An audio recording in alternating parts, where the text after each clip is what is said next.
Bismillahirrahmanirrahim. Assalamualaikum warahmatullahi wabarakatuh. Di sini kami dari program studi D3 Manajemen Informatika Politeknik Negeri Malang PSDKU Kota Kediri. Kami akan mempresentasikan bagaimana cara instalasi dan CRUD sederhana menggunakan database Cassandra. Materi ini terkait dengan mata kuliah basis data lanjut yang diampu oleh Bapak Fadli Sukya Eskom MCS. Dan sebelumnya perkenalkan, nama saya Pandia Rafa Hibah Putra, NIM saya 233173061. Selanjutnya teman saya. Dan nama saya Muhammad Ki Ramadan, NIM saya 233173044. Dan saya Aris Budi Prasetyo, NIM saya 23317304146. Baik, pertama-tama tutorial instalasi aplikasi Cassandra. Pertama, sebelumnya kita harus menginstal dulu Java Runtime Environment-nya. Di sini karena sebelumnya sudah pernah menginstal, ada tombol remove juga, tapi di sini kita akan menginstalnya. Sambil menunggu proses instalasi, saya akan mengekstrak isi dari folder Apache Cassandra ke folder download.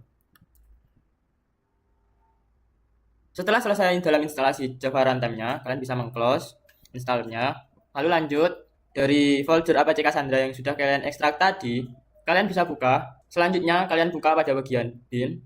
Di sini kalian bisa klik kanan, lalu copy address-nya. Selanjutnya kalian masuk ke bagian env, environment variables, edit untuk sistemnya. Lalu ke environment variables. Nah, lalu dalam path ini kalian tambahi di paling bawah address dari folder bin Apache Cassandra tadi. Setelah itu kalian oke lagi, dan oke lagi. Setelah kalian memasukkan alamat folder Apache Cassandra bin, kalian bisa langsung ke C, lalu program files, lalu Java, lalu JRE.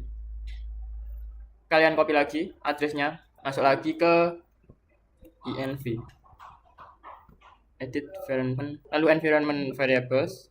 Lalu di sini kalian bisa klik new, lalu kalian ketikkan java underscore home. Untuk variable value-nya kalian paste lokasi dari folder JRE-nya tadi. Kalian klik oke.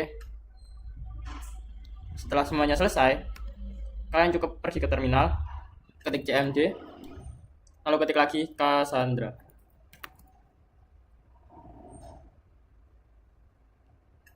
Di sini ada problem, yaitu Sigar AMD WNT-nya tidak support.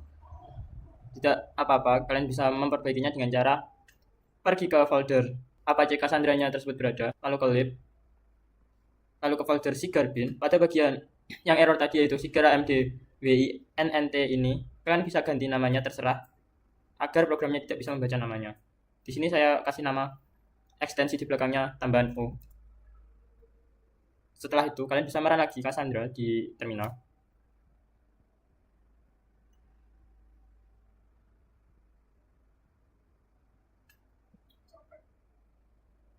Di sini ada keterangan startup complete, jadi Cassandra-nya berhasil dijalankan. Untuk menghentikannya nanti cukup klik Ctrl+C. Selanjutnya masuk ke database-nya. Di sini kami menggunakan tabel plus. Yang pertama klik tambah, lalu klik Cassandra, namai terserah Anda. Di sini saya kasih nama Cassan, lalu saya save. Kalian bisa langsung membukanya. Jika di sini sudah ada database bawaan dari Cassandra, yaitu sistem out, sistem distributed, sistem skema, dan sistem trace, berarti Cassandra Anda benar-benar telah aktif. Selanjutnya untuk pembuatan database, untuk pembuatan tabel dan CRUD akan dilanjutkan oleh teman saya. Baik, untuk selanjutnya kita akan membuat database dan juga CRUD-nya. Pertama-tama kita akan membuat database-nya terlebih dahulu dengan nama MHS.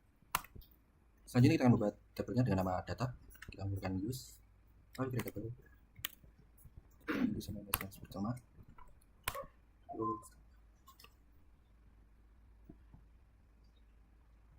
Baik, selanjutnya kita akan menginsertkan 3 data.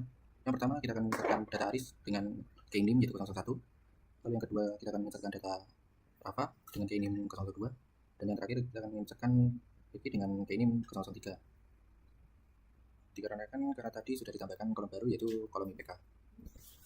Karena tadi sudah ditambahkan kolom baru yaitu kolom IPK, jadi ditambahkan juga nilai untuk IPK-nya. Selanjutnya melakukan update pada key name 1 pada Aris dengan mengubah nilai IPK-nya menjadi 4. Lalu kita akan data. Dan selanjutnya kita akan melakukan delete pada data key name yang ketiga.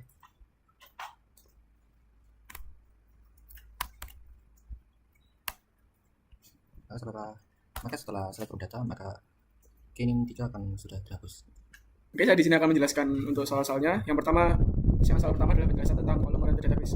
Kolom oriented database menyimpan data berdasarkan kolom dan bukan baris. Setiap kolom dalam database atau dalam tabel disimpan secara berurutan pada disk. Model ini dirancang untuk mempermudah pengambilan data yang berkaitan dengan analisis data yang besar atau query yang hanya membutuhkan sebagian kecil kolom. Contoh pada tabel dengan kolom ABC dan D, data akan disimpan sebagai blok berurutan untuk A, B, C, dan D secara terpisah. Jadi nanti kolom-kolomnya akan dipisah menurut namanya.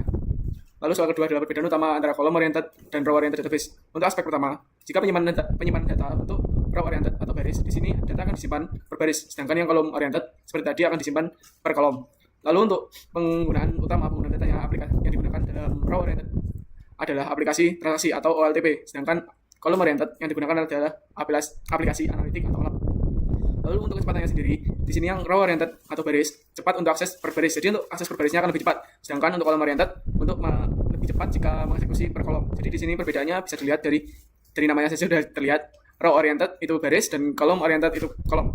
Lalu untuk efisiensi kompresinya, untuk row oriented ini kurang optimal dikarenakan seperti tadi di sini akan mengeksekusi tiap baris, sedangkan kolom itu akan langsung semuanya. Jadi sangat optimal. Kecepatannya akan lebih besar. Lebih cepat maksudnya.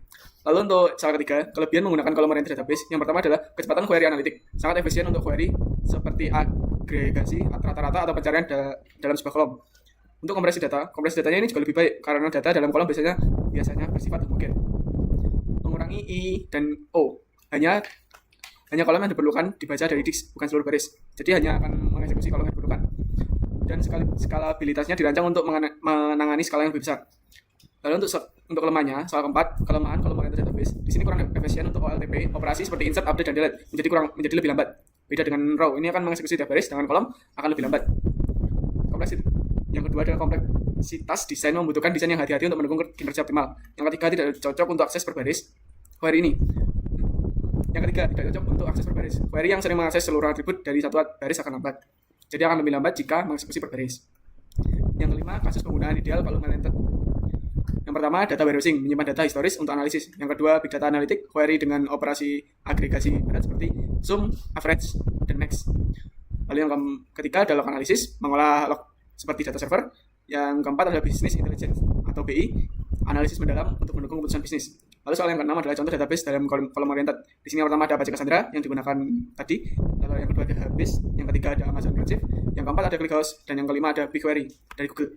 Yang keenam ada MariaDB Column Store, dan ketujuh ada SAP HANA. Lalu soal yang ketujuh, cara kerja kompresi data pada kolom oriented database. Kompresi data dalam kolom oriented database memanfaatkan homogenitas dalam kolom. Yang kedua, run like encoding, mengganti nilai berulang dengan pasangan nilai dan jumlah pengulangannya. Yang ketiga, dictionary encoding, mengganti nilai dengan indeks dari kamus nilai unik. Lalu yang keempat ada bit packing, menggunakan bit minimum untuk menyimpan nilai tertentu. Alasan kolom oriented database lebih cepat untuk query analitik. Yang pertama, pengolahan kolom yang spesifik. Yang kedua, ada efisiensi cache. Yang ketiga, ada pipeline processing. Lalu, soal yang ke-9, perbedaan cara query antara Cassandra dan SQL biasa. Ada 3 di sini. Lalu soal yang ke-9, perbedaan cara query antara Cassandra dan SQL biasa. Dari desain data sendiri dari Cassandra menggunakan denormalisasi atau menghindari join. Untuk SQL biasa, normalisasi dengan banyak tabel. Jadi bisa menjoin banyak tabel. Lalu model datanya untuk Cassandra sendiri berbasis tabel kolom besar, sedangkan untuk SQL berbasis relasional. Lalu untuk operasi join di Cassandra tidak mendukung join yang kompleks, sedangkan di SQL biasa mendukung operasi join. Lalu untuk query fokus, query di Cassandra ini cepat untuk key value atau kolom tertentu, sedangkan SQL biasa. Yang keempat ada query fokus, query dari Cassandra sendiri cepat untuk mendukung key value atau kolom tertentu, sedangkan di SQL fleksibel untuk berbagai aplikasi. Lalu untuk kinerja sendiri, di Cassandra dioptimalkan untuk kecepatan baca atau tulis pada data besar, sedangkan di SQL biasa dioptimalkan untuk transaksi yang lebih kecil. Lalu soal yang ke-10, apa itu denormalisasi dan mengapa digunakan? Denormalisasi adalah proses menyimpan data dengan meredundasi untuk mengurangi kebutuhan join antar tabel. Alasan di kolom oriented database menggunakan denormalisasi adalah menghindari biaya kinerja join yang mahal, mempermudah pengambilan data untuk query tertentu, dan meningkatkan kecepatan pada skala besar. Contoh, alih-alih menyimpan data pelanggan dan transaksi di tabel terpisah, semua informasi disimpan dalam satu tabel yang sama. Oke, terima kasih. Baik, sekian dari kami. Jika ada salah kata mohon dimaafkan. Wassalamualaikum warahmatullahi wabarakatuh.